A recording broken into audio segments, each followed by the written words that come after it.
মাছ খাবি, চিংড়ি মাছ খাবি? এই জন্য বসে কিছু ওখানে? আমি তো রান্নাই করি না এখনো।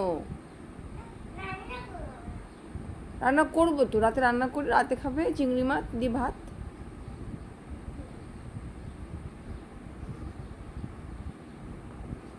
শুয়ে পড়ছো কেন? কেন ঘুমোবে? এই জন্য শুয়ে পড়েছো?